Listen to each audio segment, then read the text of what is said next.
मिट्टeng हुडिंग सहित बीर गजार रे मिट्टeng गधा आर तुयु किन ताहे कना।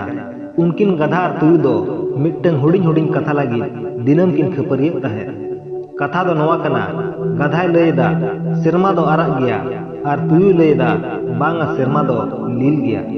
नौका के गधा आर तुयु तला रे अड़ी किन खपरियवेना आर बना हो गया किन कथा रे जीत किन दोहो केदा। आदो तुयु मेन केदा ओना को दो जहां कान गे नोवा रना फैसला दो खाना बुरू रनी तरुब राजा गे एमाय। आदो उनकिन बना होड़ तरुब राजा ठेन किन चलावेला।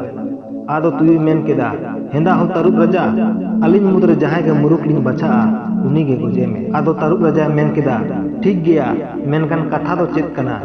तोकन तुयु मेन केदा एनांग खना नुई गधान बुझेवे कना जे सेरमा दो लील गया मेनखान आज आजा कथा रे जीते दोहो का जे सेरमा दो आराग गया।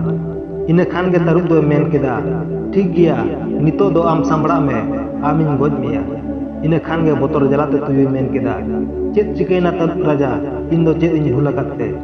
तखन तरुब मेन केदा मुरुक मा आमेम ताहे कना जहां मिट्टन गधा सला आमेम खपरिये कना। बोहा नोवा कहानी खना तो नोवा के सिकनेस नामोआ जे अब जिंदगी रे दिनम गे नौकान गधा टाइप हड़ को नामोआ। उनको सला फालतू रपोर से फालतू खपरिये कते समय आलम नष्टया आर बांखान आमगेम पोस्ता।